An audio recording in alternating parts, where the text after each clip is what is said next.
এই যে মূল্যবৃদ্ধির সময়কালে আপনি বলুন না, একটা 3 টাকার ডিম আজকে 7 টাকা, 2.5 টাকা 3 টাকা ডিম ছিল। মুগ মুসুরের ডাল আজকে 150 টাকা 200 টাকা কেজি। আজকে যদি লক্ষ্মীর ভাণ্ডার না দিত, পরিবারে যদি 3 জন মহিলা থাকে তাহলে মাসে 3000 টাকা পাচ্ছে। সংসার হয়তো চলে যেত, কিন্তু আর্থিক একটা টান তো পড়তো। আজকে এই যে লক্ষ্মীর ভাণ্ডার আমরা দিচ্ছি, এর মধ্যে 10 পয়সার কোনো অবদান নেই। কিভাবে বাংলাকে কালিমালিপ্ত করা যায় আপনি দেখুন। বিজেপি সভা সমিতি যেখানে যেখানে মিটিং করছে, আপনি বলুন এরা 10 বছর ক্ষমতায় বীরভূমের জন্য কি করেছে? একটা বলুন রিপোর্ট কার্ড সামনে আনতে, তথ্য পরিসংখ্যানের ভিত্তিতে লড়াই করতে। কি মায়েরা বলুন, ভাইয়েরা বলো, যারা মানুষের কাছে ভোট চাইতে যাচ্ছে তাদের রিপোর্ট কার্ড নিয়ে যাওয়া উচিত, হ্যাঁ কি না? হ্যাঁ কি না? বিজেপির রিপোর্ট কার্ড কোথায়? 5 বছরে 10 বছরে যারা ক্ষমতায়, দুবার কেন্দ্র ক্ষমতায় রয়েছে, দুবার সরকার পরিচালনার দায়িত্বে মানুষ আপনাদের সুযোগ দিয়েছে।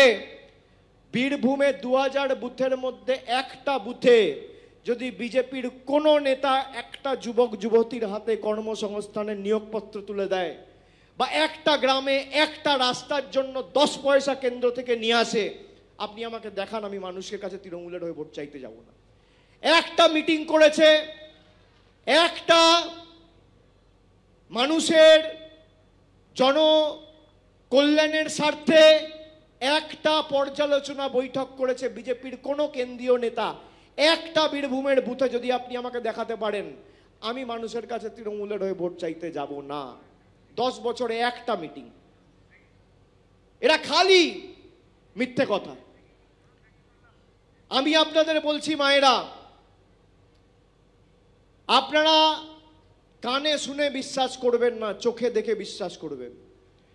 আর যাই হোক, আমরা আপনাদের ভরসা, ভালোবাসা, আশা, আকাঙ্ক্ষা, সমর্থনকে কোনো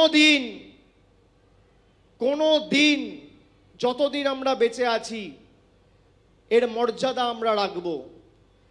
কোনো দিন বিজেপির কাছে বা অন্য কোনো শক্তির কাছে আমরা এটা ব্যর্থ হতে দেব না।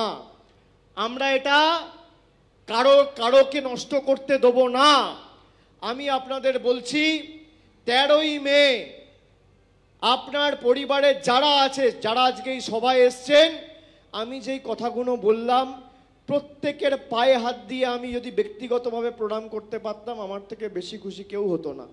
আপনাদের পাগুলোকে স্পর্শ করে আমি আমার প্রণাম জানাচ্ছি, শ্রদ্ধা জানাচ্ছি। প্রত্যেকটা কথা আপনারা 5 জনকে বলুন যে কিভাবে মানুষকে বঞ্চিত করে রেখে বাংলার মানুষের 50 লক্ষ মানুষের বাড়ির টাকা বন্ধ, আর দিল্লিতে 20,000 কোটি টাকা খরচা করে দেশের প্রধানমন্ত্রী আর উপরাষ্ট্রপতির বাসভবন তৈরি হচ্ছে।